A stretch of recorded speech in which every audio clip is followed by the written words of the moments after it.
ঝিলের মনের কষ্টের কথা শুনে অবশেষে মুখ খুলল সাক্ষ্য।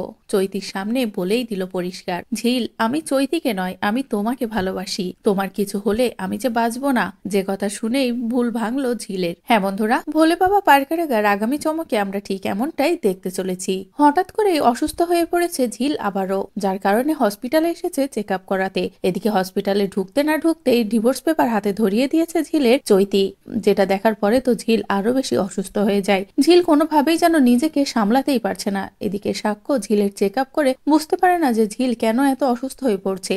যে ঝিলের শরীরটা ভালোর দিকে যাবে, সেই ঝিলের শরীরটা কেন এত খারাপের দিকে যাচ্ছে বুঝতে না পেরে যখনই ঝিলের কাছে জানতে চাই, ঝিল কোনো কথাই বলে না। ঝিল রাগ করে হসপিটাল থেকে বেরোতে গেলে হঠাৎ করে মাথা ঘুরে পড়ে যেতে যায়। ঠিক তখনই সাক্ষ্য ঝিলকে কোলে তুলে নিয়ে ঝিলের সেবা করতে থাকে। এদিকে ঝিল তবুও সেবা নিতে না চাইলে সাক্ষ্য রেগে যায় আর ঝিলের উপরে চিৎকার করে যে তুমি ভুলে যাচ্ছ যে তুমি কোথায় আছো, আর সব থেকে বড় কথা আমি তোমার হাজবেন্ড, তাই আমার কথা তোমাকে শুনতেই হবে। যে কথা শুনে ঝিল বলে, কি দরকার এসব সম্পর্কে? দুদিন পরে তো আপনি আমাকে ডিভোর্স দিবেন, তারপরে ওই চৈতি ম্যামকে বিয়ে করে তার সাথে আপনি বাইরে সেটেল হয়ে যাবেন, সেই আমার খেয়াল তো আমাকেই রাখতে হবে। যে কথা শুনে সাক্ষ্য অবাক হয়ে যায় আর বলে, এসব কথা তোমাকে কে বলেছে? তখনই ঝিল চুপ করে থাকলেও মিনু বলে, ওই যে চৈতি ম্যামই তো বললো আমাদের সবার সামনে, আমরা সবাই শুনেছি, একটু আগেই তো বললো। যে কথা শুনেই তো সাক্ষ্য পুরো অবাক হয়ে যায়। সাক্ষ্য রেগে যায় চৈতির উপরে আর বলে, যা কিছু শুনেছো সবটাই মিথ্যে। আমি ওকে ভালোবাসি না, ওকে বিয়েও করছি না, আর ওর সাথে কোথাও যাচ্ছিও না। আমি শুধু তোমাকে ভালোবাসি ঝিল, অন্য